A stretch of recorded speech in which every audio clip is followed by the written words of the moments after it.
Oke, ya, bentar.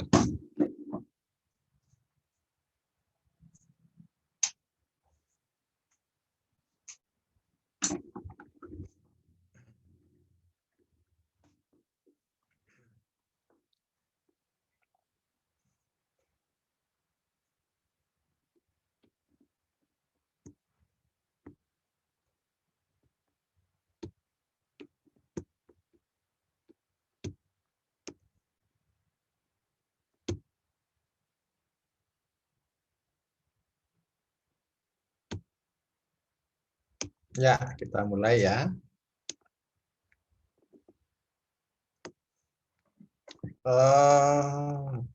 Pertemuan kita siang ini ya sampai sore nanti kita akan membahas lanjutan dari fluktuasi perekonomian jangka pendek ya.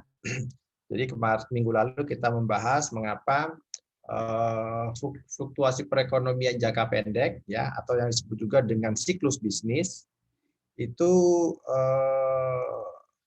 polanya berbeda dengan jangka panjang ya. Kalau jangka panjang itu kita lihat perekonomian itu bergerak pada tingkat rata-ratanya ya, pada kondisi alamiah.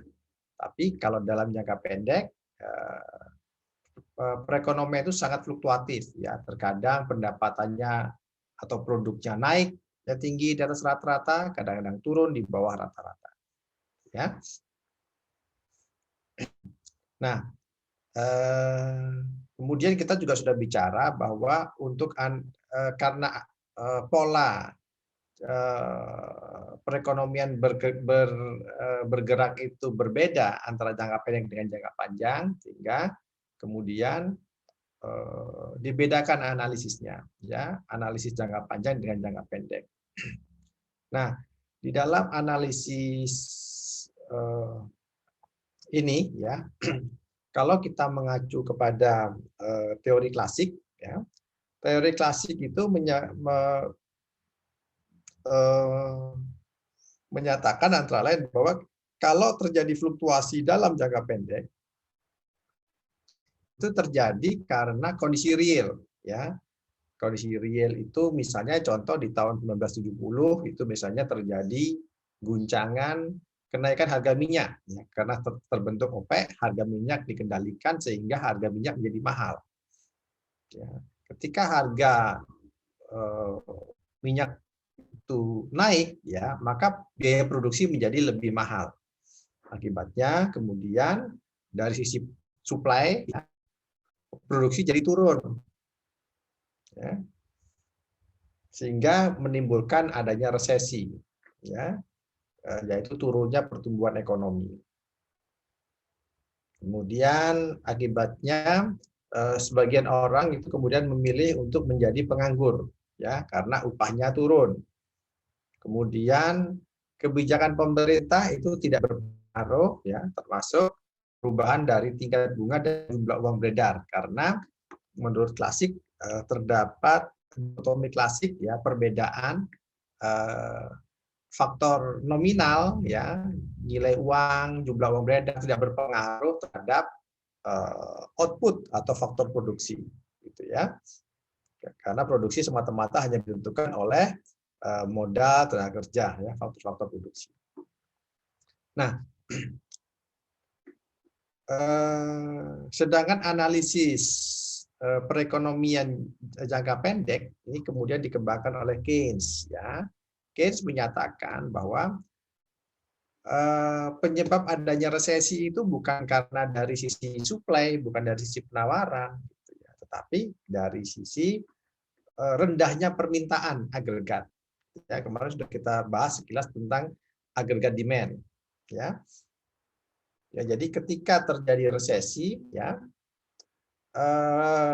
permintaan itu menjadi turun. Ya, ketika permintaan itu turun, maka barang yang diproduksi juga banyak tidak laku, output menjadi turun. Ya, produksi dikurangi. Akibatnya banyak orang menganggur. Ya. Sehingga produktivitasnya menjadi rendah. Ya, jadi menurut Keynes penyebabnya adalah dari sisi agregat demand. Ya. Nah, dalam chapter ini nanti kita akan lihat bagaimana model yang dikembangkan oleh Keynes ini menjelaskan tentang penyebab terjadinya fluktuasi jangka pendek. Ya. Nah, teori Keynes ini dikembangkan dengan dia membuat model yang disebut dengan model IS dan LM.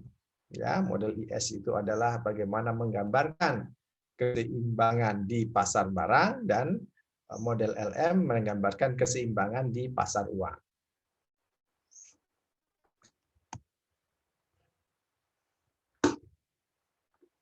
Nah,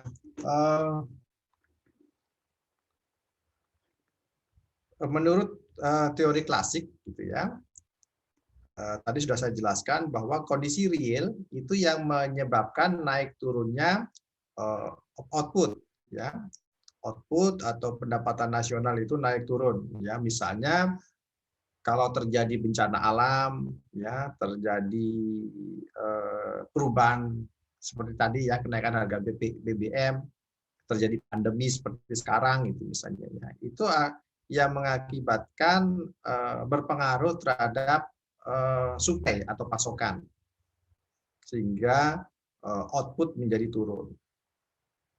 Ya, nah inilah juga yang terjadi ketika terjadi depresi besar di Amerika tahun 1930-an.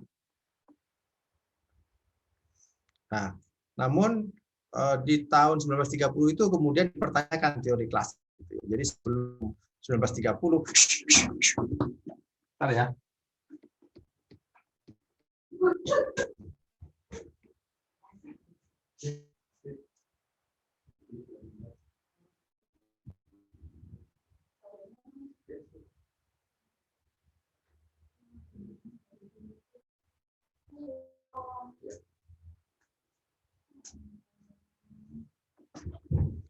Sebentar, maaf ya, ada gangguan. Ya, Pak. Ya, jadi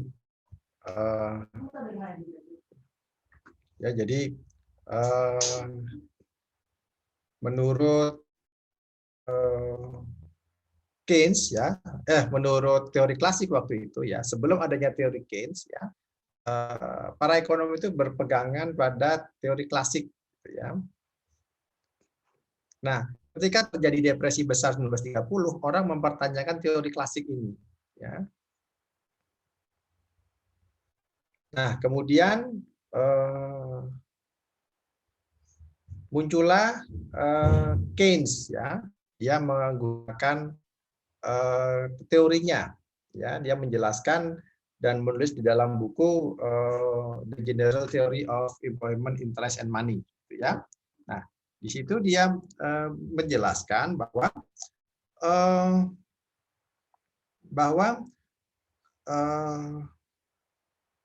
terjadinya resesi, depresi itu karena pengaruh dari kurangnya permintaan agregat, ya, karena rendahnya pendapatan yang diperoleh, sehingga masyarakat tidak punya uang untuk mengkonsumsi. Pemerintah juga tidak mampu belanja. Ya, kalau permintaan turun, maka produksi juga akan turun. Ya, akibatnya akan timbul pengangguran. Keynes ini mengkritik teori bahwa yang menyebabkan timbulnya resesi itu adalah dari sisi penawaran, ya, produksi yang tidak cukup tadi. Ya.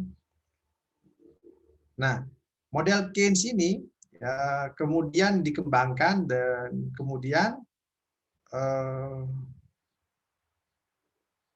merupakan perkembangan dari teori klasik sebelumnya. Ya. Jadi teori klasik itu dianggap kelemahannya adalah model klasik menunjukkan bahwa harga itu akan fleksibel, mudah menyesuaikan, gitu ya. Namun sebenarnya dalam kenyataannya harga itu tidak mudah menyesuaikan, gitu ya. Demikian juga dengan perputaran uang. Nah, ini kemudian Keynes, ya, mengembangkan modelnya ini, ya, dengan membagi, ya, permintaan agregat itu dipengaruhi oleh keseimbangan dua pasar, yaitu pasar barang dan pasar uang.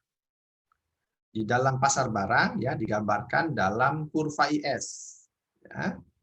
Kemudian pasar uang digambarkan dalam kurva LM.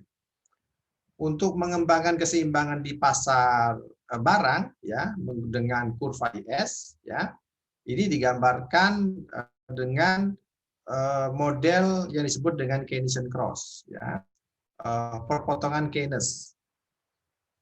Kemudian juga digambarkan dibuat juga bisa dengan pendekatan membuat model dana pinjaman ya, permintaan investasi ya, berapa banyak permintaan investasi dikaitkan dengan ketersediaan dana, apa namanya, modal ya, berapa jumlah modal, berapa banyak permintaan investasi ya. Sedangkan di kurva LM ya itu adalah menggambarkan keseimbangan di pasar uang ya. Teori yang digunakan adalah teori preferensi likuiditas. Keseimbangan pasar uang adalah berapa banyak permintaan uang dan jumlah uang yang ditawarkan ya. Nah, keseimbangan dari kurva IS dan LM ini nanti yang akan menentukan berapa tingkat bunga ya dalam jangka pendek ya, di mana diasumsikan harga itu tetap ya cenderung kaku, tidak berubah.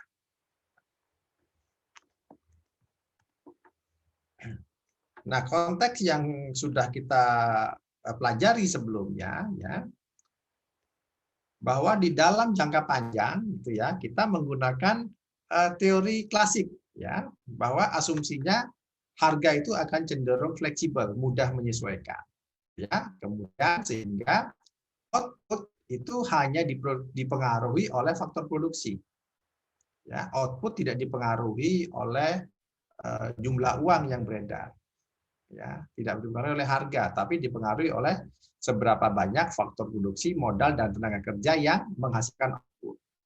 Ya.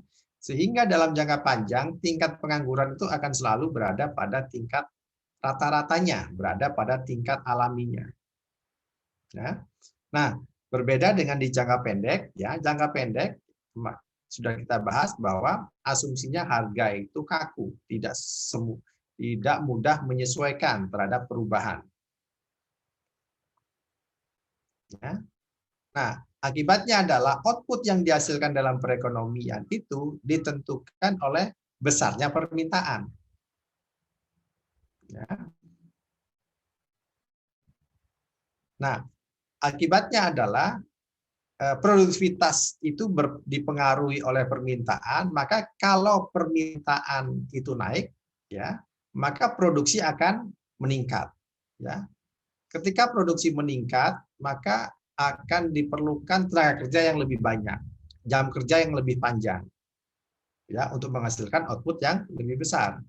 Akibatnya pengangguran akan turun. Ya, di sisi lain sebaliknya, ya, kalau permintaannya turun, maka produksi barangnya juga turun. Kalau produksi barangnya turun, ya, maka jam kerjanya berkurang, produktivitasnya turun, ya, pengangguran akan naik. Nah, ini adalah asumsi yang digunakan membedakan asumsi jangka panjang dan jangka pendek.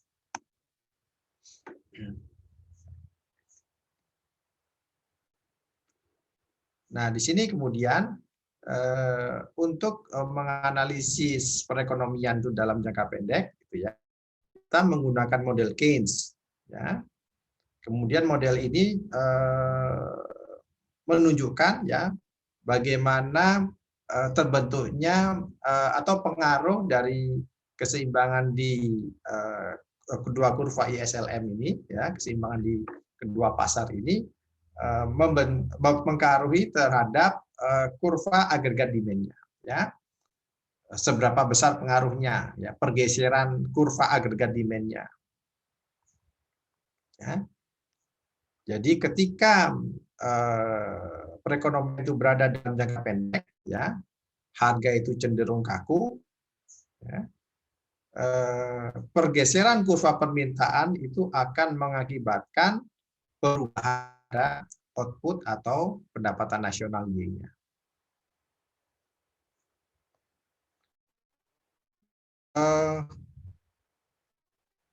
model permintaan agregat yang dikembangkan berupa kurva ISLM ini merupakan model utama ya yang dikembangkan oleh Keynes ya.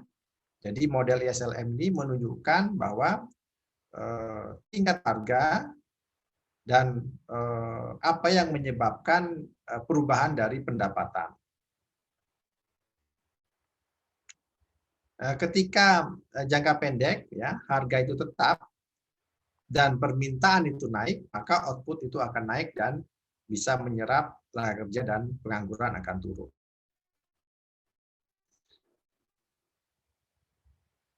Agregat demand itu ya yang terdiri dari keseimbangan di pasar barang ya digambarkan dalam kurva IS ya. Kurva IS itu menunjukkan investment and saving ya. Hubungan antara tingkat bunga dan tingkat pendapatan pada pasar barang. Ya. Sedangkan kurva LM, liquidity and money atau moneter, gitu ya, menunjukkan hubungan antara tingkat bunga dengan pendapatan di pasar uang. Ya. Nah, kalau kita lihat ya, kedua-duanya menggunakan variabel yang sama. Ya, variabel endogennya adalah tingkat bunga output ya atau pendapatan nasional. Karena tingkat bunga itu mempengaruhi kedua model ini, ya maka bunga di sini yang menjadi kunci keseimbangan model IS dan LM. Kemudian interaksi dari kedua pasar ini, ya pasar barang dan pasar uang ini, inilah yang menentukan posisi dan arah pergerakan kurva agregat demand. Ini yang akan kita lihat nanti, ya.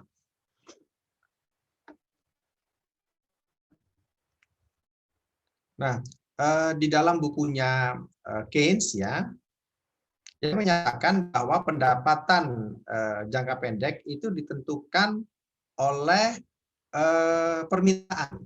Ya.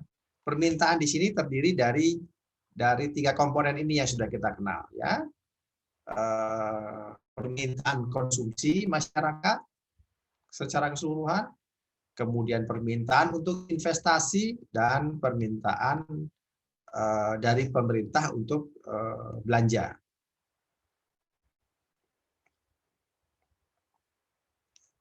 Kalau semakin tinggi permintaan konsumsi misalnya ya, atau belanja pemerintah semakin meningkat ya, maka semakin banyak barang yang diproduksi oleh perusahaan. Kemudian Keynes menggambarkannya ini dalam bentuk model perpotongan Keynes ya, atau Keynesian cross. Jadi perpotongan Keynes itu menunjukkan bagaimana pendapatan atau output itu ditentukan oleh perubahan dari konsumsi yang terencana, ya, perencanaan konsumsi, investasi, dan belanja pemerintah. Ya, kalau salah satu variabelnya ini berubah, gitu ya, maka ini juga akan berpengaruh terhadap outputnya.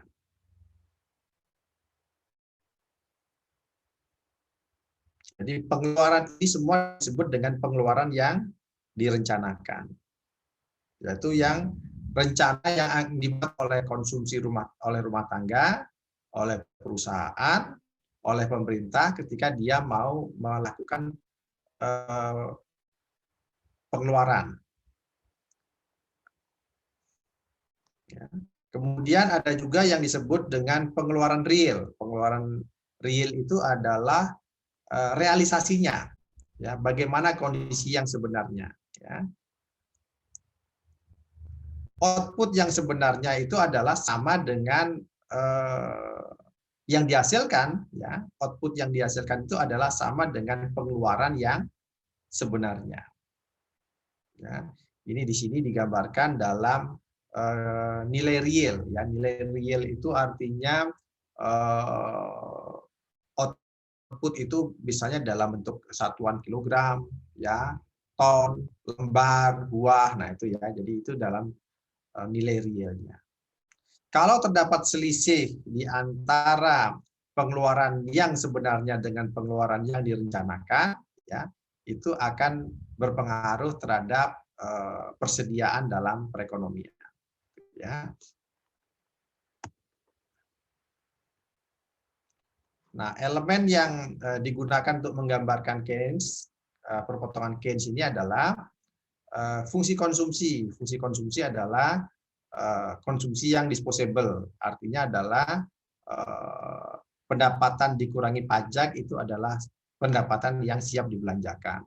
Kemudian asumsi yang lain bahwa kebijakan fiskal pemerintah, ya, pajak dan pengeluarannya itu tetap. Ya, demikian juga investasi. Ya. Nah, kondisi keseimbangan ya akan muncul ketika pengeluaran yang direncanakan itu sama dengan realisasinya, sama dengan kondisi yang sebenarnya.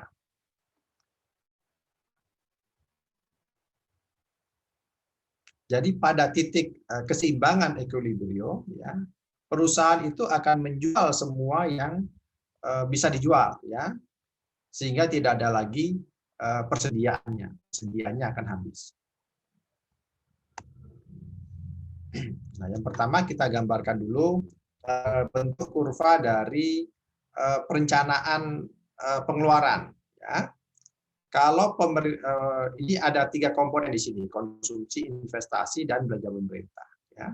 Belanja pemerintah misalnya, ya itu ditetapkan sendiri oleh pemerintah, ya besarnya, ya sehingga dia garisnya lurus, ya di sini misalnya di bawahnya, ya menunjukkan berapa besarnya belanja pemerintah. Kemudian ditambah dengan investasi, ya investasi juga demikian, ya berapa besarnya investasi, ya. Kemudian lapis yang berikutnya adalah konsumsi. Nah, berbeda dengan jenis belanja yang lain, untuk konsumsi, ya, konsumsi itu berubah cenderung karena ada perubahan output. Jadi atau pendapatan. Jadi kalau pendapatannya makin naik, maka kecenderungan mengkonsumsi akan naik, ya. Tapi tidak semua, ya. Kalau pendapatan naik 100 bukan berarti pendapatan itu dibelanjakan 100 gitu ya. Tapi tergantung dari kecenderungan konsumsinya atau marginal konsumsinya. Maka di sini kemiringan dari kurva pengeluaran yang direncanakan itu ditunjukkan oleh kemiringan marginal konsumsi. Ya. Sedangkan untuk kurva yang berikutnya adalah kurva yang menunjukkan bagaimana pengeluaran yang direncanakan itu, ya realisasinya sama dengan kondisi aktualnya, output yang dihasilkan. Ya, ketika pengeluaran itu sama dengan output yang dihasilkan, ya, maka dia berimpitan, ya membentuk sudut 45 derajat. Artinya adalah output atau pendapatan, ya itu sama dengan yang direncanakan. Ya. Nah, sehingga dari kedua kurva ini akan membentuk keseimbangan, ya keseimbangan di kurva Keynesian-Cross, ya di titik ini. Titik ini menentukan jumlah output yang dihasilkan, ya dalam suatu perekonomian. Kalau misalnya, ya kalau misalnya output aktual ini, ya output yang sebenarnya itu dihasilkan lebih tinggi daripada yang diperkirakan, ini ya, ini kan di bawah, ini di atas, ya. Kalau output yang dihasilkan lebih tinggi daripada output yang direncanakan, gitu ya, maka di sini akan ada kelebihan produksi. Ya. Ketika terjadi kelebihan produksi, maka output itu harus kelebihan output itu akan disimpan sebagai persediaan. Ketika terjadi kelebihan output, maka perusahaan ya akan menurunkan suplainya, menurunkan produksinya, turun ke bawah sehingga menuju ke keseimbangan. Demikian juga sebaliknya ya, kalau pengeluaran yang direncanakan itu lebih besar daripada output yang dihasilkan, gitu ya, maka di sini persediaan itu akan dipakai, akan diambil. Kemudian perusahaan akan meningkatkan produksinya, ya, menuju ke keseimbangan. Nah, ini adalah yang membentuk tingkat keseimbangannya. Jadi di sini yang memegang peranan itu adalah tingkat persediaan.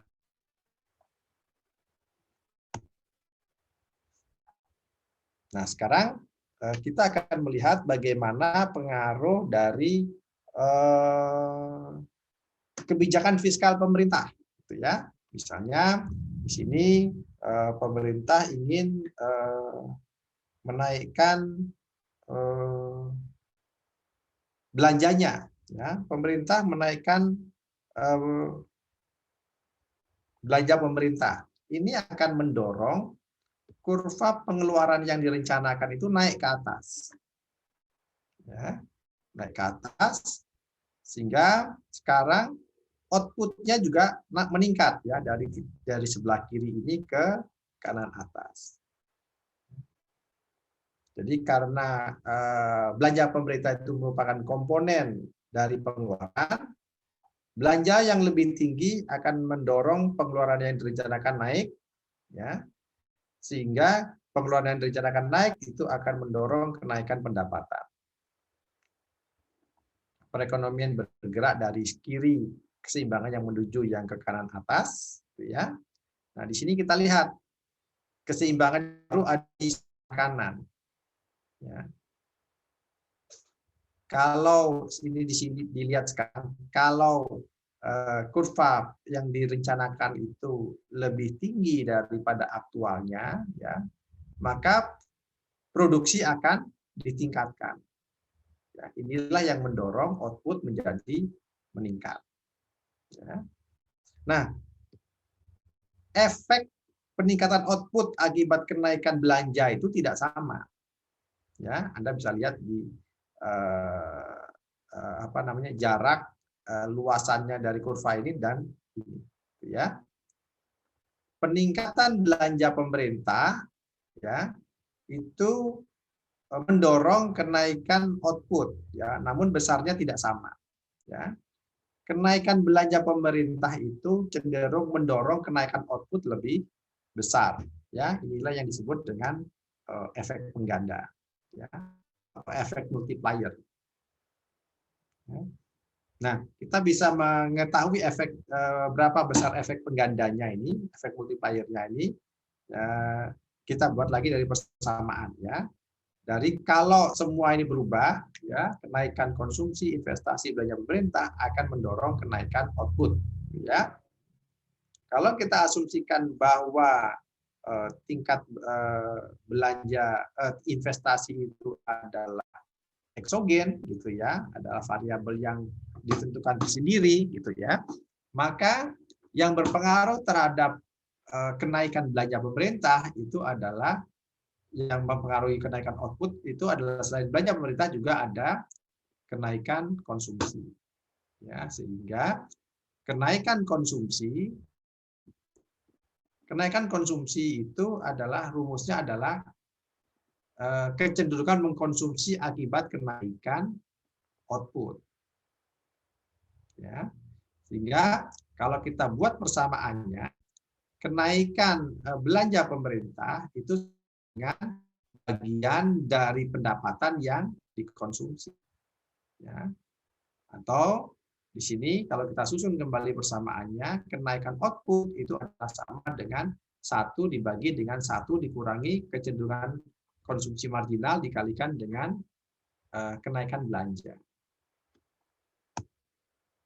Ya.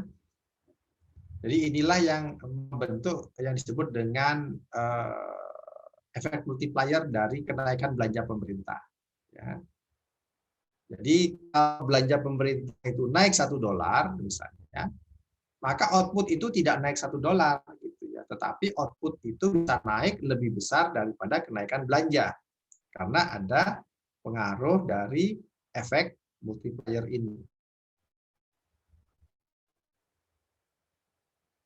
Ya, jadi contoh misalnya kecenderungan konsumsi marginal itu adalah 80%. Ya, artinya kalau kita dapat uang 100, ya, maka yang 80% dikonsumsi, 20% kita simpan. Ya.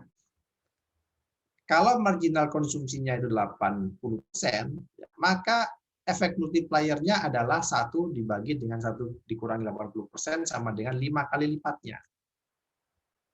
Ya, jadi akibat kenaikan belanja pemerintah itu 1 kali, akan mendorong kenaikan pendapatan sebanyak 5 kali.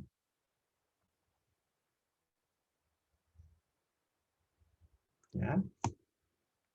Jadi sebagai contoh misalnya, kalau pemerintah itu menaikkan belanja pemerintah, misalnya membeli peralatan senjata, misalnya seharga 100 miliar, dengan kecenderungan konsumsi 80%, ya, efek penggandanya 5 kali lipatnya, maka akibat dari kenaikan belanja pemerintah sebesar 100 miliar akan mendorong kenaikan output sebesar 5 kalinya atau menjadi 500 miliar. Gitu ya. Nah, mengapa demikian? Gitu ya. Efek pengganda itu kalau dijelaskan seperti itu. Gitu ya. Ketika belanja pemerintah itu naik, maka akan mendorong output lebih tinggi sebesar delta Y. Ya. Ketika delta Y naik, ya, ketika pendapatan naik, maka akan mendorong juga konsumsi ikut naik sebesar marginal konsumsinya. Ya. Nah, ketika konsumsi itu naik, akan mendorong kembali kenaikan output. Ya. Kenaikan output, kenaikan pendapatan, kembali lagi, balik lagi akan mendorong kenaikan konsumsi dan seterusnya sampai pada suatu titik, gitu ya, menjadi efek multiplier. Ya, sehingga efek dari kenaikan belanja itu akan menghasilkan kenaikan efek yang lebih besar pada output atau pendapatan. Nah, contoh yang lain misalnya kenaikan belanja pemerintah, kenaikan pajak, gitu ya. Kalau terjadi kenaikan pajak, ketika pajak itu meningkat, gitu ya, maka konsumsi disposable akan turun, ya, karena pendapatan kita menjadi berkurang karena pajaknya naik. Ketika pajaknya naik, pendapatan disposable turun, maka konsumsi juga ikut turun. Ya, turunnya konsumsi adalah sebesar, ya, kecenderungan konsumsi dikalikan dengan kenaikan pajak. Ya, di sini kita gambarkan karena konsumsi itu bagian dari variabel pengeluaran, ya, maka kurva pengeluaran yang direncanakan akan turun ke bawah. Ya, kita lihat di sini keseimbangannya semula dari kanan atas ke kiri bawah. Turunnya konsumsi mengakibatkan turunnya permintaan, mengakibatkan produksi menjadi turun. Nah, sama juga akibat penurunan konsumsi akibat pajak ini akan juga mengakibatkan turunnya output itu lebih besar. Ini yang juga disebut sebagai efek pengganda multiplier dari pajak. Ya, di mana dari persamaannya ini, karena sekarang ini efek turunnya kenaikan pajak itu berpengaruh terhadap konsumsi, ya berarti di sini yang kita lihat adalah konsumsinya saja, ya. Asumsinya investasi dan belanja pemerintah itu adalah konstan, ya, ditentukan oleh faktor lain, ya. Sehingga yang mendorong kenaikan output semata-mata karena perubahan konsumsi. Ya, di mana Kita lihat di sini, akibat perubahan pajak, efek multipliernya adalah sama dengan minus marginal konsumsi dibagi dengan 1 dikurangi marginal konsumsi. Ya. Jadi sebagai contoh, misalnya, kalau kecenderungan konsumsinya itu adalah 80%, ya, maka akibat kenaikan dari pajak itu mengakibatkan pendapatan turun 4 kali lipatnya. Ya, jadi kalau naik $1 pajaknya, gitu ya, maka output akan turun sebesar $4, gitu ya, 4 kali lipat. Ya. Minus itu menunjukkan arah penurunan ya. Ketika pajak naik, maka outputnya akan turun.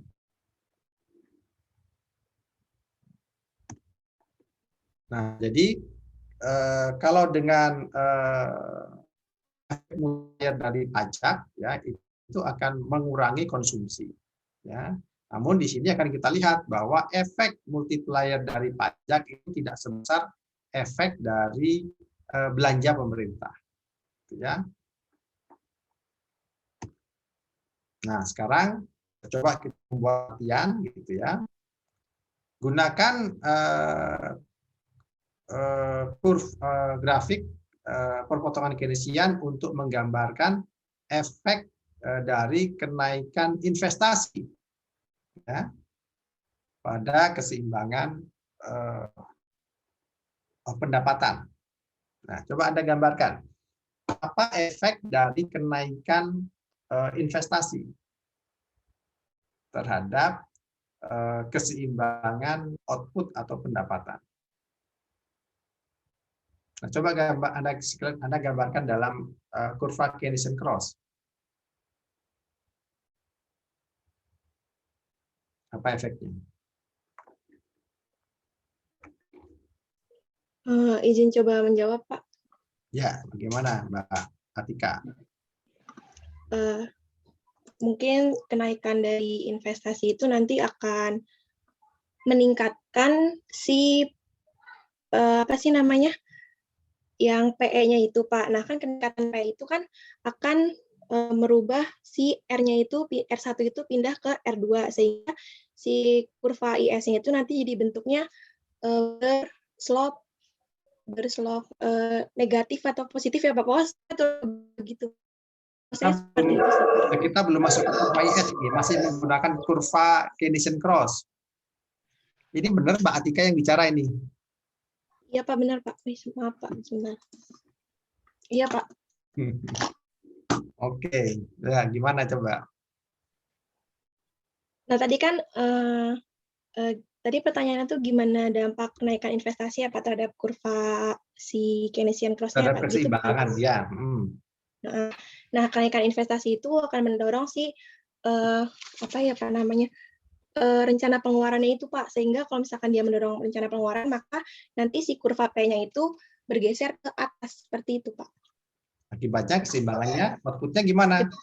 Akibatnya keseimbangannya berubah dari Y1 ke Y2, dia tuh geser ke kanan, seperti itu Pak. Naik apa turun? Naik. Oke, kalau naik.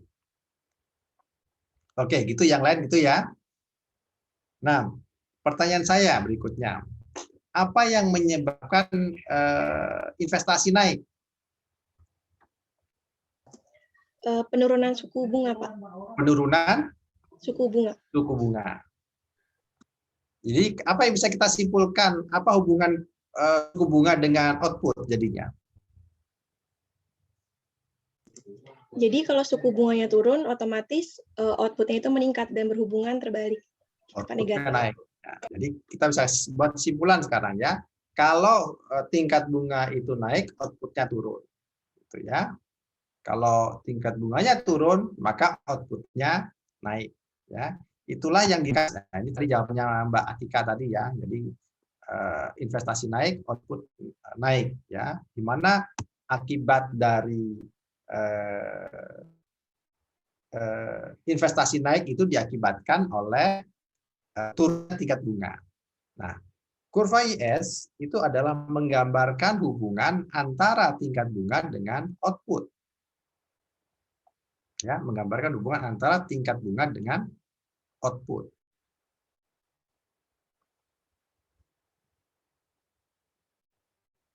Ya, nanti kita akan lihat bagaimana pengaruh dari investasi, ya, yang dipengaruhi oleh hubungan antara investasi dengan tingkat bunga. Tadi sudah dijelaskan oleh rekan Anda bahwa hubungan investasi dengan tingkat bunga adalah hubungannya negatif. Ketika tingkat bunganya naik, investasi akan turun. Nah, hubungan antara tingkat bunga dengan output inilah yang digambarkan dalam kurva IS. Ya, kurva IS itu tadi menjelaskan bagaimana output itu dipengaruhi oleh konsumsi disposable, investasi yang dipengaruhi oleh tingkat bunga, dan belanja pemerintah. Ya, jadi kalau kebijakan pemerintah, kebijakan fiskalnya, pajak dan belanja pemerintahnya itu Pak, boleh izin konstan, nanya sebentar? ya gimana? Iya Pak, tadi saya agak lost ini tuh Pak, yang MPC sama dengan 0,8 itu artinya 0,8-nya itu untuk konsumsi dan 0,2-nya buat tabungan ya Pak, atau gimana? Iya, iya. Jadi kalau kecenderungan konsumsi 80%, artinya adalah kalau kita mendapatkan kenaikan satu kali, gitu ya, 80%-nya untuk konsumsi, 20%-nya kita simpan.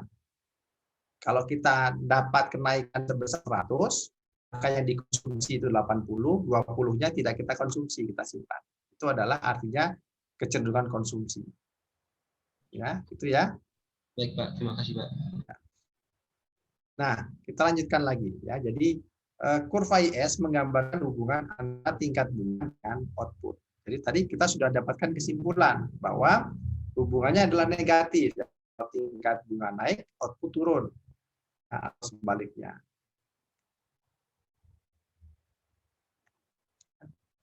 Ini yang tadi kita lanjutkan gambarnya tadi ya. Hasil peroleh tadi kan yang di atas. Ya. Gambar di atas ini ya, kenaikan investasi ini disebabkan oleh turunnya tingkat bunga. Jika tingkat bunga turun, investasi naik, pengeluaran yang direncanakan naik, maka output akan naik. Jadi hubungannya adalah ketika tingkat bunganya turun, outputnya akan naik. Ya, kita gambarkan dalam ini. Ya, ketika tingkat bunganya turun dari R1 ke R2, maka output naik dari Y1 ke Y2. Ini adalah bentuk kurva IS-nya, ya, keseimbangan di pasar barang.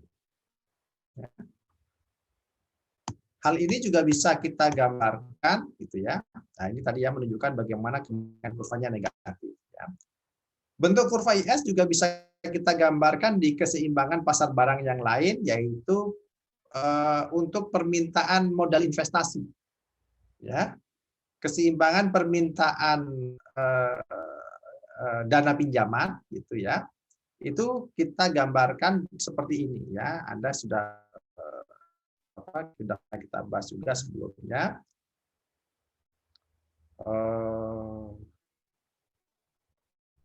Keseimbangan di pasar dana pinjaman, ya. Ini adalah penawaran dana pinjaman. Ya, penawaran dana pinjaman itu adalah jumlah tabungan yang tersedia. Jumlah tabungan itu adalah, Anda ingat kembali, adalah sama dengan output atau pendapatan dikurangi dengan konsumsi. Ya, pendapatan dengan konsumsi kurangi dengan belanja pemerintah, itulah yang menjadi tabungan nasional, gitu ya. Jadi tabungan itu berbentuk vertikal karena tidak dipengaruhi oleh tingkat bunga. Ya.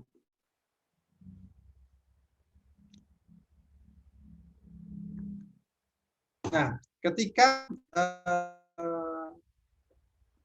jumlah uang yang ditawarkan itu turun, gitu ya. Sedangkan yang kurva yang ke bawah ini adalah kurva permintaan orang untuk investasi, ya, berhubungannya negatif, ya. Semakin rendah bunganya, semakin tinggi permintaan investasi. Ya. Kalau jumlah dana tabungan yang ditawarkan itu turun dari S1 ke S2, bergeser ke kiri, Ya, yang misalnya karena kenaikan belanja pemerintah, ya, jumlah tabungan publik turun, ya, akibatnya tabungan nasional juga turun, geser ke S2. Maka di sini kita lihat efeknya adalah keseimbangannya bergeser, ya, dari kanan bawah ini ke kiri atas. Ya.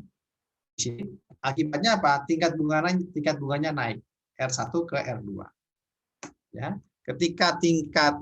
Jadi artinya gini, ketika tingkat tabungan atau dana pinjaman ini berkurang, ya, bank kekurangan pasokan uang. Ya, untuk mempertahankan pasokan uangnya, maka bank itu harus menaikkan tingkat bunganya. Ya, akibatnya sekarang di dalam keseimbangan yang baru, bunganya naik, ya, kemudian investasinya turun. Ya. Inilah yang kemudian dirangkum di dalam kurva IS. Ya, kurva IS menggambarkan hubungan antara tingkat bunga dengan output. Ya, ketika tingkat bunga naik, ya, maka outputnya akan turun. Ya, jadi kita sudah mendapatkan menggambarkan model keseimbangan kurva IS, ya, dari dua model tadi, ya, dari model Keynesian-Krauss dan model dana pinjaman.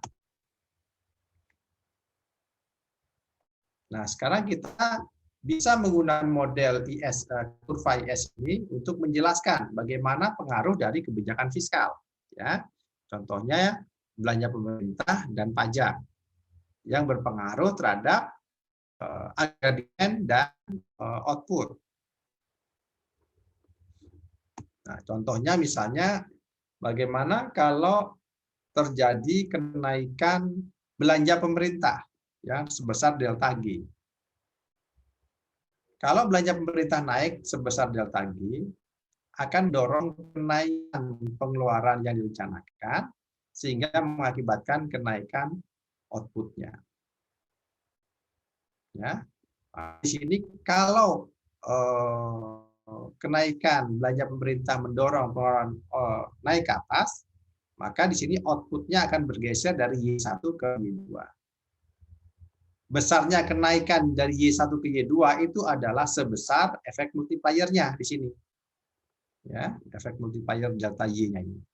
Ini adalah selisih Y1 dengan Y2 ini adalah delta Y. Di mana selisih delta Y itu sama dengan pergeseran dari kurva IS1 ke IS2. Ya, akibat perubahan ini, ya, mendorong kurva IS1 bergeser ke kanan. Besarnya sama dengan yang atas, ya, besar perubahan outputnya.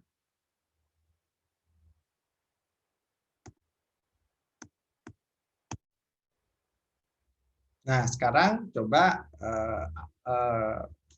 kita membuat latihannya, gambarkan dengan kurva Keynesian-Krauss, ya, atau boleh juga dengan menggunakan keseimbangan dana pinjaman untuk menggambarkan kenaikan dari pajak yang menggeser kurva IS. Ya, kemudian tentukanlah berapa besarnya akibat kenaikan pajak ini. Nah, coba dibuat latihannya.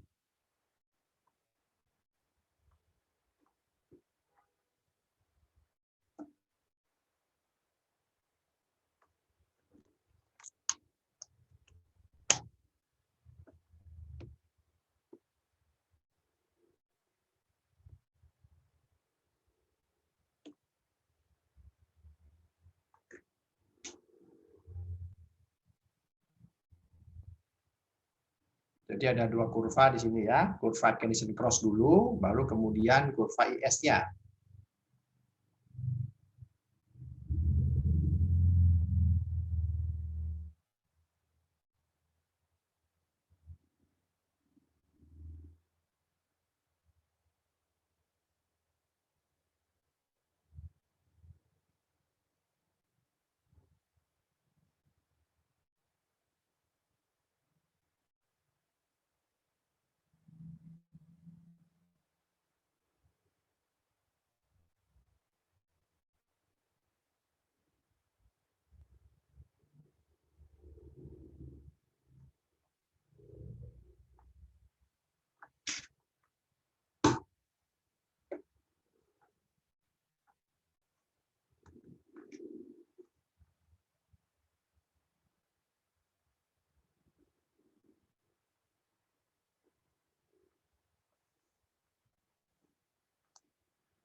Oke, gimana?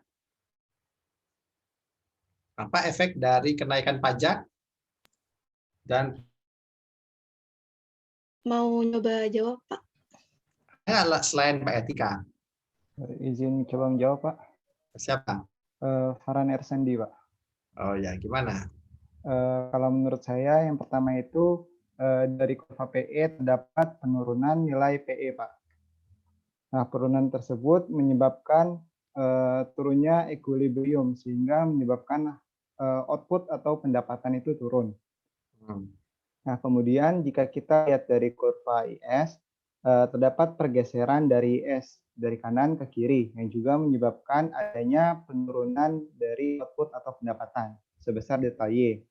Yang kalau mencari delta Y-nya ada rumus yang di PPT sebelumnya, yaitu delta Y sama dengan min MPC dibagi 1 min MPC dikali dengan perubahan pajaknya, Pak. Seperti itu, Pak. Itu ya, Mas. Oke, itu ya, Mas Farhan Ersandi ya. Jadi akibat kenaikan dari pajak, gitu ya, akan mengakibatkan konsumsinya turun, gitu ya. Ketika konsumsinya turun, ya, kurva pengeluaran yang direncanakan turun. Akibatnya outputnya bergeser dari Y1 ke Y2. Ya. Ini bisa digambarkan dalam pergeseran kurva IS bergeser ke kiri, ya, menyebabkan penurunan output dari Y1 ke Y2. Di mana besarnya penurunan delta Y itu adalah sama dengan minus MPC marginal konsumsi dibagi dengan 1 dikurangi marginal konsumsi kali perubahan pajaknya. Oke, itu ya.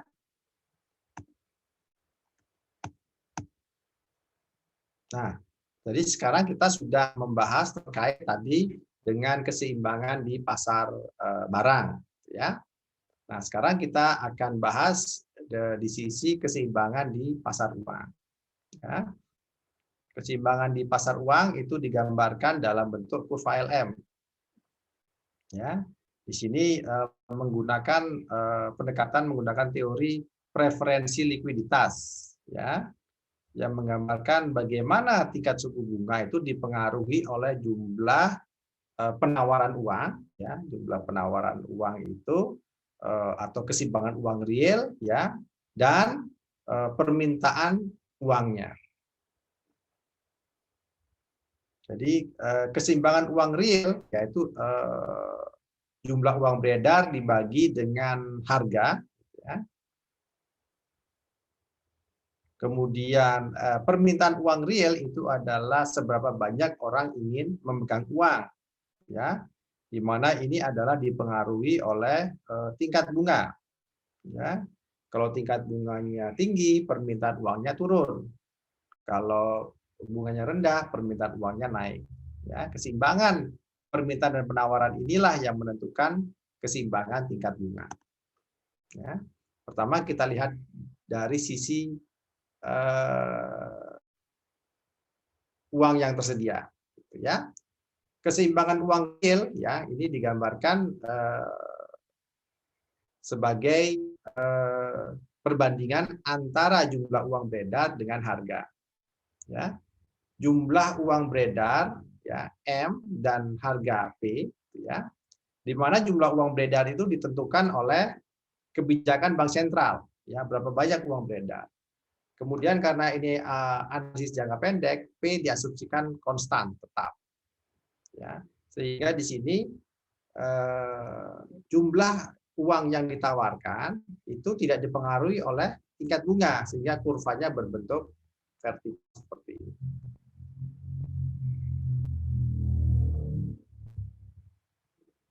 Nah, sedangkan permintaan uang, ya, itu ditentukan antara lain oleh tingkat bunga. Ya. Semakin tinggi tingkat bunganya, ya, permintaan uang semakin turun. Ya. Karena kalau tingkat bunganya tinggi, kalau kita memegang uang, maka biaya kita memegang uang menjadi lebih mahal. Karena kita kehilangan kesempatan memperoleh tingkat bunga yang tinggi. Ya. Tapi kalau tingkat bunganya turun, ya maka orang akan lebih banyak memegang uang. Ya. Kalau tingkat bunga naik, maka orang akan cenderung mengurangi permintaan uang. Lebih baik saya investasikan, saya depositokan, saya simpan dalam tabungan akan mendapat pengembalian. Ya. Karena memegang uang jadi mahal.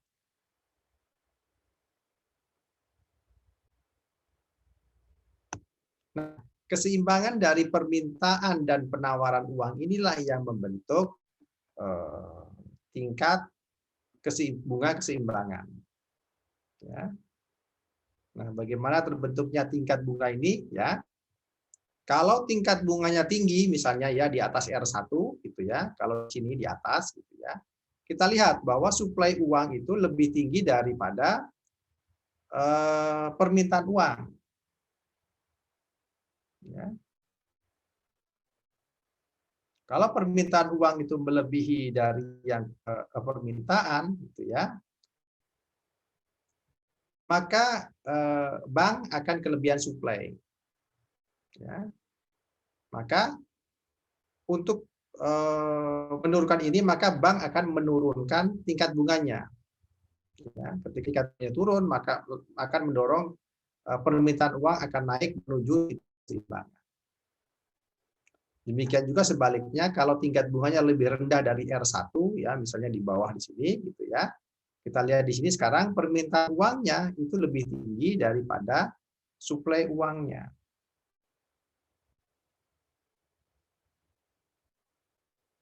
Maka orang akan berusaha mendapatkan di sini ketika bunganya lebih rendah, gitu ya. Permintaan uang lebih tinggi daripada penawaran, ya, maka di sini bank mengalami kekurangan suplai. Ya. Ketika kekurangan suplai, maka dia harus menaikkan tingkat bunganya menuju R1 sehingga membentuk keseimbangan di pasar dana di keseimbangan pasar uang ini. Ya, kalau di atas bank akan kelebihan pasokan, caranya diturunkan.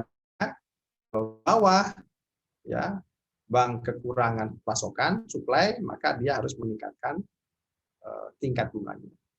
Ya, jadi pada titik keseimbangan ini, ya, orang tuh akan merasa aman, ya, atas asetnya. Berapa banyak dia nyimpen uang di bank, berapa banyak yang harus dia pegang. Itu adalah menunjukkan besarnya tingkat bunganya.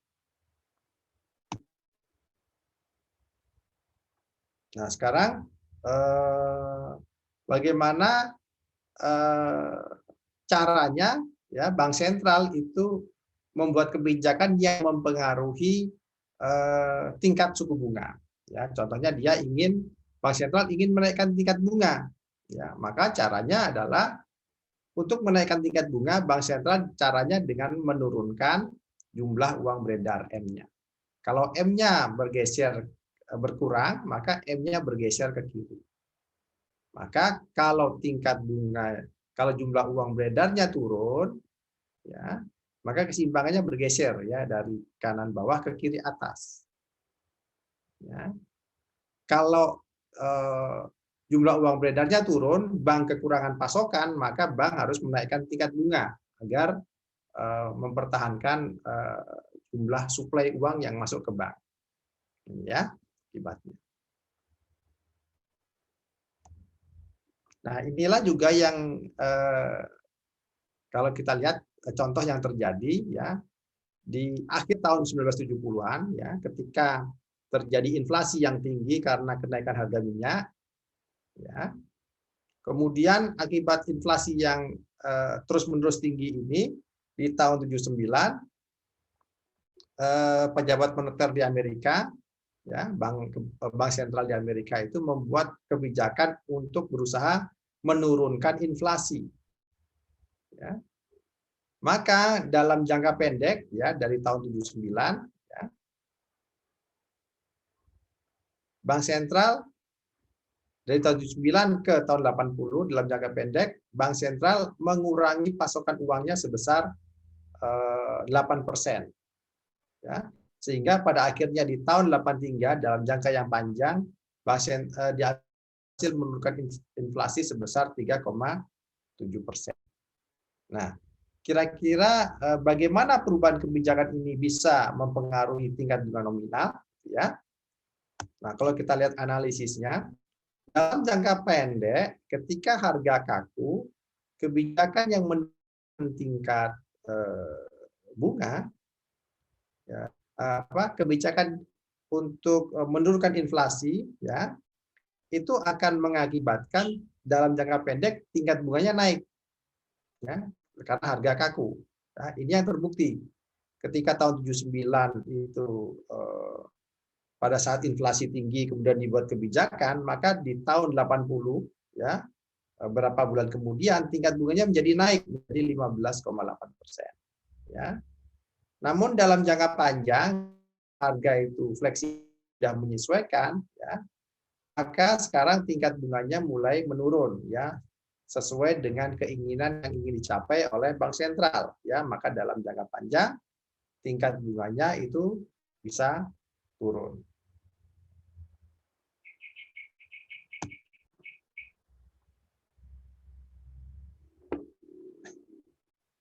Nah, sekarang kita akan lihat kembali ke fungsi permintaan uang. Ya, tadi sebelumnya sudah kita lihat bahwa permintaan uang itu dipengaruhi oleh tingkat bunga. Ya, tapi permintaan uang tidak hanya dipengaruhi oleh tingkat bunga, permintaan uang juga dipengaruhi oleh pendapatan. Permintaan uang, ya, kalau pendapatan kita naik, maka permintaan uang kita juga makin besar. Ya, kalau pendapatan naik berarti biasanya konsumsinya juga naik, berarti semakin banyak uang yang diminta. Ya. Jadi di sini kalau kita ingin menggambarkan dalam bentuk kurva LM itu menggambarkan hubungan antara tingkat bunga dengan output atau pendapatan. Ya. Sehingga di sini persamaan dari kurva LM itu adalah kalau keseimbangan uang realnya itu tetap, gitu ya, maka kurva LM dipengaruhi oleh tingkat bunga dan outputnya. Ya, di mana kita tadi sudah lihat kalau tingkat bunganya naik, ya permintaan uang akan turun, ya berhubungan negatif. Tapi kalau dengan output, gitu ya, ketika pendapatan naik, maka permintaan uang juga akan naik, ya.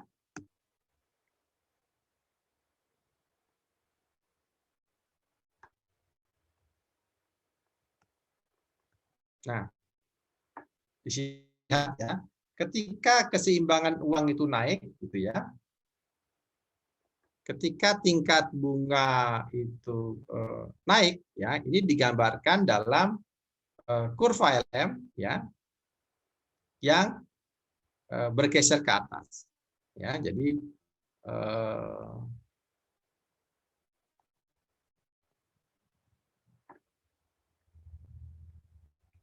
untuk menggambarkan hubungan antara keseimbangan di pasar uang dengan kurva LM, ya.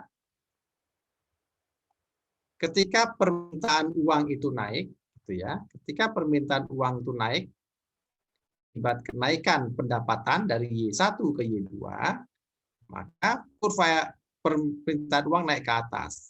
Ini mendorong kenaikan tingkat bunga. Inilah yang digambarkan dalam kurva LM yang menggambarkan hubungan antara tingkat bunga dengan output, ya. Ketika pendapatan naik, maka tingkat bunga akan naik. Ya. Nah, kita lihat sekarang mengapa kurva LM ini naik ke atas, ya, miring ke atas. Ya, karena ketika pendapatan itu naik akan mendorong kenaikan permintaan uang. Ya. Karena penawaran jumlah uang itu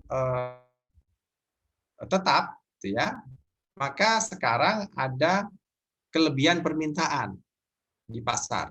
Ya. Akibat kelebihan permintaan di pasar, akan mendorong kenaikan tingkat bunga. Kenaikan tingkat bunga ini akan mengembalikan keseimbangan di pasar uang. Ini ya. Ini hubungannya antara tingkat bunga dengan pendapatan. Nah, sekarang kita lihat bagaimana ketika pengaruh dari kebijakan moneter terhadap UVM. Klik dulu ya. Baik, Pak.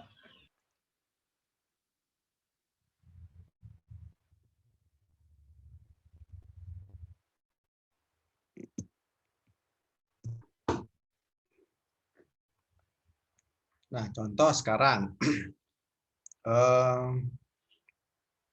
bagaimana kalau kebijakan moneter, ya, bank sentral itu menurunkan jumlah uang beredarnya. Ya. Kalau jumlah uang beredarnya itu dikurangi, gitu ya, maka pasokan uang di pasar uang itu akan turun, bergeser ke kiri, ya. Ketika bergeser ke kiri, ya, tingkat bunganya menjadi naik di pasar uang, ya. Nah, ini yang kita gambarkan di kurva LM, ya. Akibatnya sekarang ada pergeseran kurva LM naik ke atas. Ya, akibat berkurangnya pasokan jumlah uang beredar, tingkat bunga menjadi lebih tinggi, ya, pada tingkat output yang sama sebesar Y1. Ya.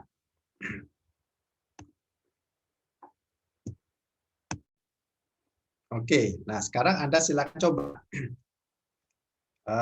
Contoh soalnya adalah misalnya terjadi penipuan kartu kredit sehingga Anda lebih senang transaksi dengan menggunakan uang cash, ya. Nah, jelaskan pengaruhnya, ya, dengan menggunakan model preferensi likuiditas tadi untuk menggambarkan kejadian ini, ya, dan pengaruhnya terhadap kurva LM. Nah, silakan coba dikerjakan.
Oke, gimana?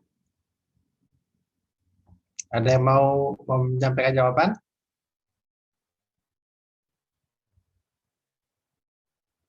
Apa akibat dari banyaknya penipuan kartu kredit? Berarti ini bukan Pak, masyarakat tuh membeli barang pakai cash, berarti permintaannya tuh naik Pak.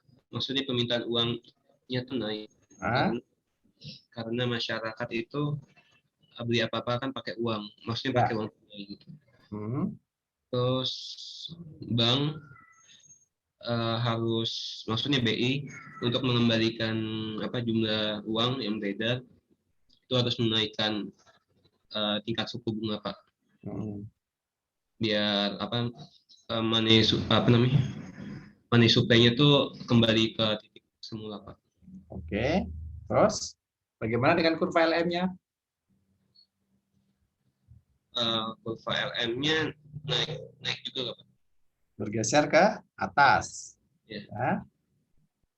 Dengan tingkat bunga yang naik juga. Lebih tinggi. Oke ya. Ya. Jadi di sini bisa digambarkan ya. Oke. Ya, Mas Irfan ya. Jadi ketika permintaan uang itu naik ya, kurva permintaan uang geser ke atas. Akibatnya tingkat bunganya naik dari R1 ke R2. Ya. Di sini kita lihat ya, kurva LM-nya akibatnya adalah kurva LM juga naik ke atas ya. Akibat kenaikan tingkat bunga, kurva keseimbangan di pasar uang juga naik ke atas.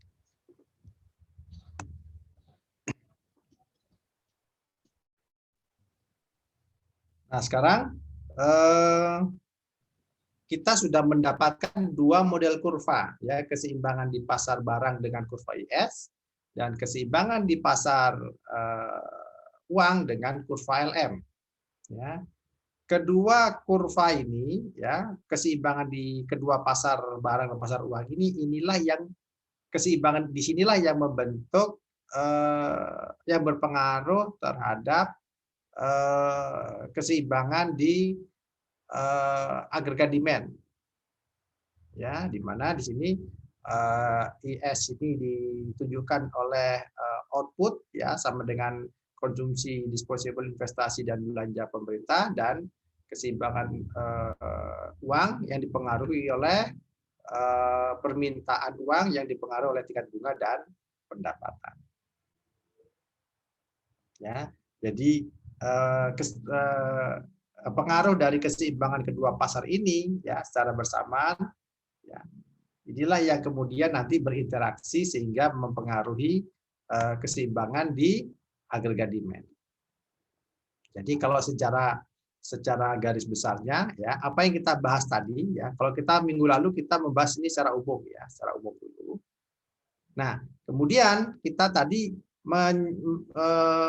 ingin mengetahui bahwa penyebab fluktuasi ekonomi jangka pendek itu adalah agregat demand-nya, di mana oleh Keynes diuraikan lagi, dijabarkan bahwa agregat demand itu dibentuk oleh keseimbangan di pasar barang dan pasar uang. Ya, pasar barang itu oleh kurva IS, ya, dibentuk oleh kurva Cartesian cross, dan kemudian pasar dana pinjaman untuk investasi, ya. Sedangkan yang LM ya pasar uang, ya, yang dikembangkan dari teori preferensi likuiditas, pilihan orang untuk memegang uang, ya. Nah, inilah yang kita bahas di materi hari ini. Di materi berikutnya kita akan lihat bagaimana interaksi dari agregat demand dengan agregat supply, ya, yang berpengaruh terhadap tingkat fluktuasi perekonomian jangka pendek. Sehingga dengan demikian kita nanti bisa menjelaskan gitu ya mengapa terjadinya resesi. Ya, jadi nanti di chapter minggu depan kita akan melihat menganalisis menggunakan kurva ISLM, ya. Kemudian pengaruh daripada kebijakan fiskal dan moneter, ya. Kemudian pengaruhnya terhadap agregat demand, ya. Kemudian pengaruh dari agregat demand dengan agregat supply, jangka pendek, jangka panjang, dan kemudian untuk menjelaskan penyebab resesi, ya, atau depresi, ya. Oke, sampai di sini dulu. Ada yang mau diskusikan?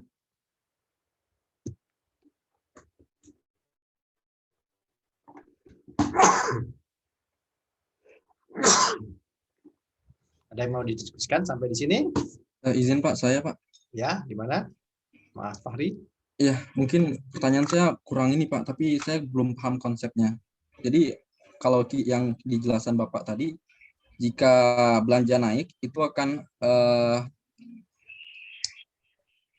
mendorong output semakin naik lagi 2 kali lipatnya.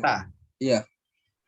Nah, efek multiplier-nya itu Pak. Nah, di sini gimana cara mendorong, kok kenapa belanja dia naik, terus kita bisa seharusnya itu bisa mendorong outputnya lebih besar lagi.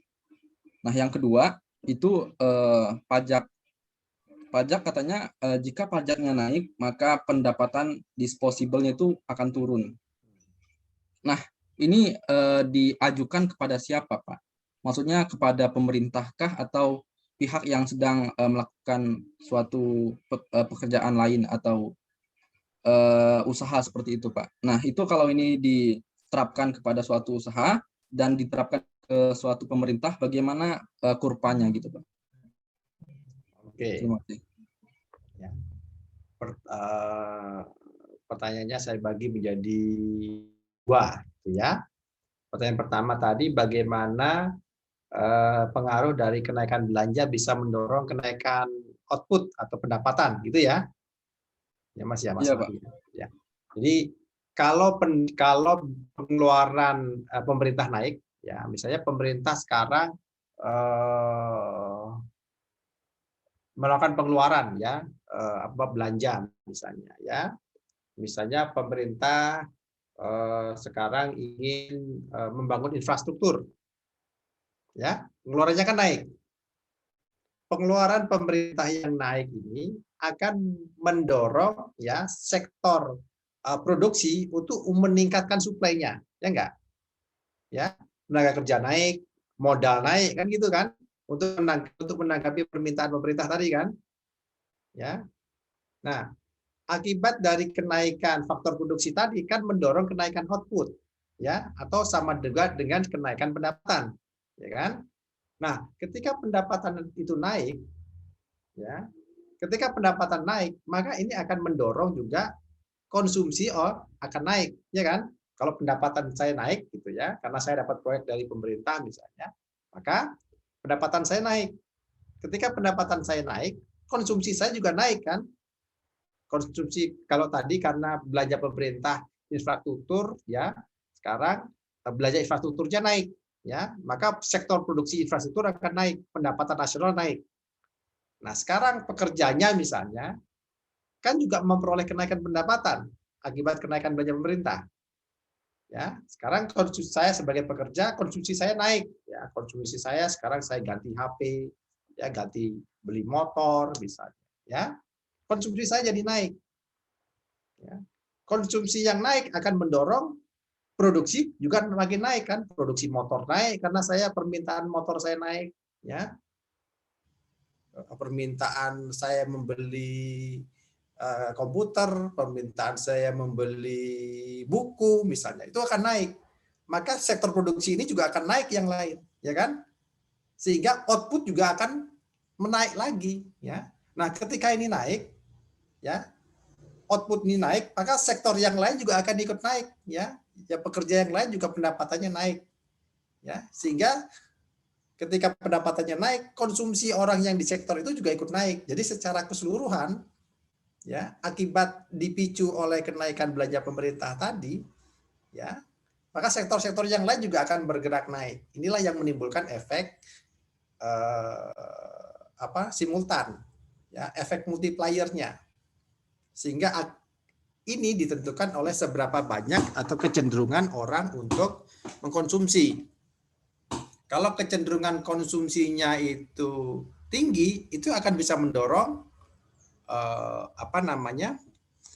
kenaikan pertumbuhan ekonomi lebih cepat, gitu ya. Bukan lebih cepat, artinya mendorong kenaikan output, kenaikan produksi. Nah, itu ya. Maka kalau Anda lihat sekarang, Anda bisa lihat mengapa pemerintah itu menurunkan pajak sekarang, ya. Karena apa? Karena kalau pajaknya diturunkan, maka pendapatan orang itu akan naik, pendapatan disposable-nya, untuk mendorong konsumsinya bisa lebih tinggi. Nah, itu ya, diberikan kemudahan ya di masa-masa seperti sekarang. Nah, itu yang pertama. Yang kedua tadi penurunan pajak gitu ya. Kenaikan pajak gitu ya. Nah, kalau pajak dinaikkan gitu ya. Kalau pajak dinaikkan berarti pendapatan disposable-nya akan turun. Ya kan? Uang yang bisa saya belanjakan, uang yang bisa saya gunakan untuk belanja itu akan turun. Ya, kalau saya punya uang 100 gitu ya, kena pajak 20, berarti uang saya tinggal 80, ya. Kalau kecenderungan saya mengkonsumsi 80%, dari 80 itu saya hanya belanjakan 64. Yang sebelumnya seharusnya konsumsi saya itu 80, sekarang cuma 64. Konsumsi saya turun, otomatis permintaan saya turun. Kalau permintaan saya turun, ya, produksi juga akan turun, gitu ya, karena permintaannya turun.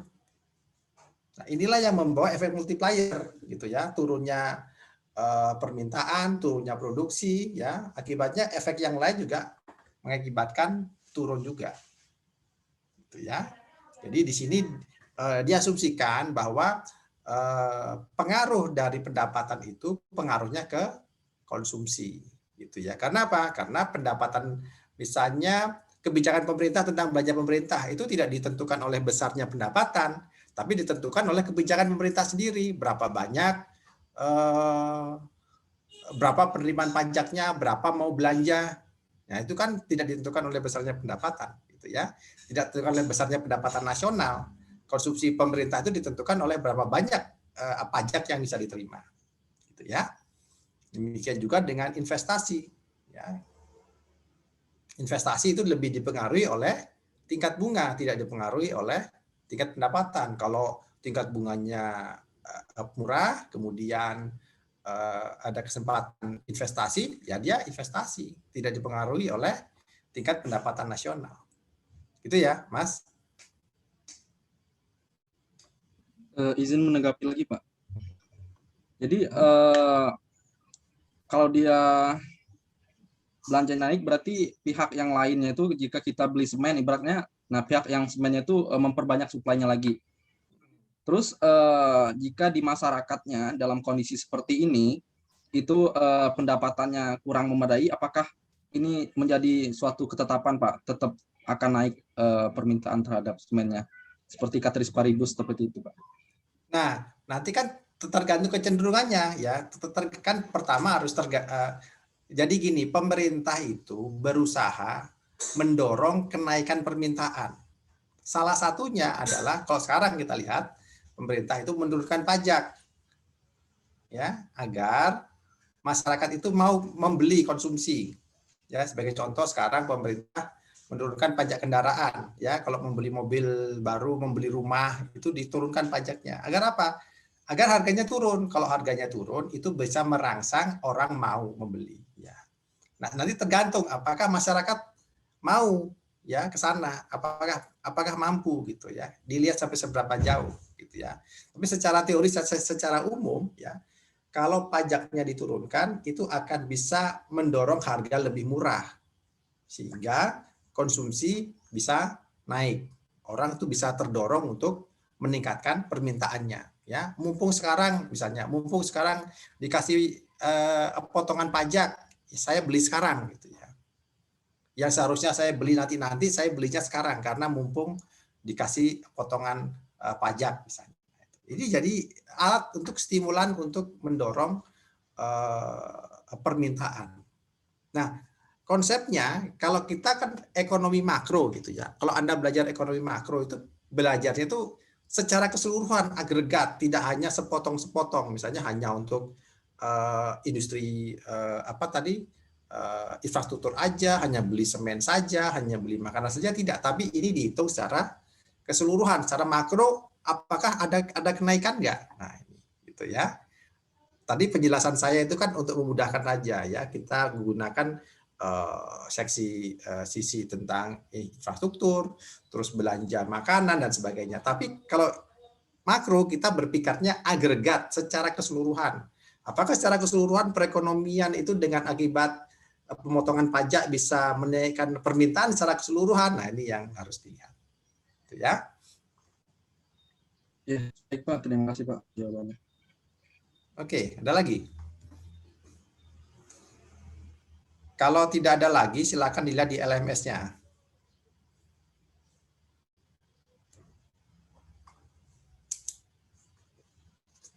Kelihatan nggak LMS-nya? Di LMS itu ada kayak semacam PowerPoint.